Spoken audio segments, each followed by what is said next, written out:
Friends, இன்றைக்கி ஆப்பம் எப்படி செய்கிறதுன்னு பார்க்கலாம். நான் ஆப்பத்துக்கு என்ன பண்ணியிருக்கேன்னா, இந்த வீசம்படி டம்ளர் எடுத்திருக்கேன். இந்த டம்ளரில் 2 டம்ளர் வந்து இட்லி அரிசியும் 2 டம்ளர் பச்சை அரிசியும் எடுத்து, அடுத்து 1 டம்ளர் உளுந்தம்பருப்பு எடுத்திருக்கேன். அதாவது 4ல் 1 பங்கு உளுந்து எடுத்துக்கணும். அந்த மாதிரி எடுத்து 5 மணி நேரம் ஊற வச்சு ஆட்டி நல்லா நைஸாக ஆட்டிக்கணும். ஆட்டி என்ன பண்ணியிருக்கேன்னா 8 மணி நேரம் புளிக்க வச்சு வச்சுருக்கேன். ஸோ இந்த மாதிரி நைஸாக ஆட்டி எடுத்துக்கணும். நான் பாதி மாவை வந்து தனியாக எடுத்து வச்சுருக்கேன்.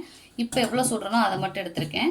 ஸோ இந்த மாதிரி ஆட்டி எடுத்துக்கலாம். இப்போ என்ன பண்ண போகிறோன்னா, இந்த மாவுக்கு தேங்காய் பால், ஆப்பத்துக்கு தேங்காய் பால் செய்ய போகிறோம். அந்த தேங்காய் பாலில் கொஞ்சம் நம்ம ஆப்பம் சுடுவோம் இல்லையா, அதுலேயே ஊற்றிட்டோம்னா ஆப்பமும் டேஸ்ட்டாக இருக்கும். ஸோ குழந்தைங்களுக்கு வந்து வெறும் ஆப்பம் மட்டும் ஊட்டினோம்னா டேஸ்ட்டாக ஊற்றிக்கலாம். ஸோ இப்போ தேங்காய் பால் எடுக்கிறதுக்கு என்ன பண்ணுறேன்னா, ஒரு முறி தேங்காவை சில்லாக எடுத்து வச்சுருக்கேன்.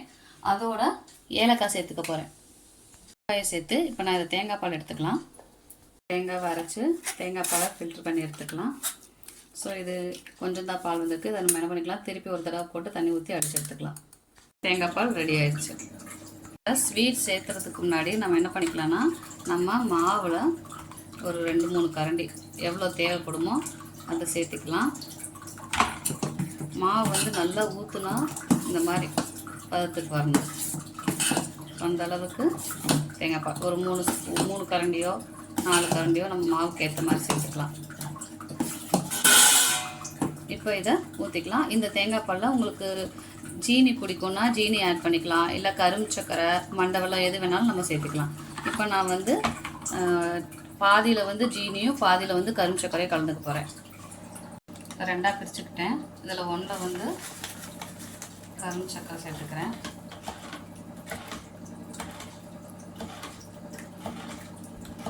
இன்னொன்றில் வந்து சுகர் ஆட் பண்ணிக்கலாம். ஜீனி ஒரு 3-4 ஸ்பூன் சேர்த்துக்கிறேன். தேங்காய் பால் ரெடி ஆயிடுச்சு. அடுப்பை பற்ற வச்சு ஆப்பக்கல் வச்சு நம்ம ஆப்பக்கல் சூடானதும் மாவு எடுத்து ஊற்றிக்கலாம். சூடானதும் ஆப்ப மாவு இப்படி ஊற்றிட்டு இதை இப்படியே நல்லா சுற்றி விட்டுக்கணும். ஆப்பக்கல்லை தூக்கி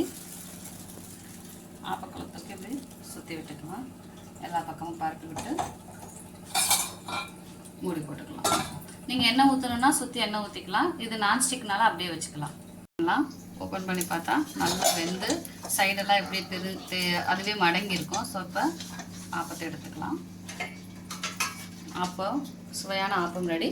தேங்காய் பாலோட நம்ம சர்வ் பண்ணிக்கலாம். சுவையான ஆப்பம் ரெடி. இந்த ஆப்பத்துக்கு இனிப்புக்கு தேங்காய் பாலும், காரத்துக்கு தக்காளி சட்னி வச்சு சாப்பிட்டோம்னா செம்ம டேஸ்டியாக இருக்கும்.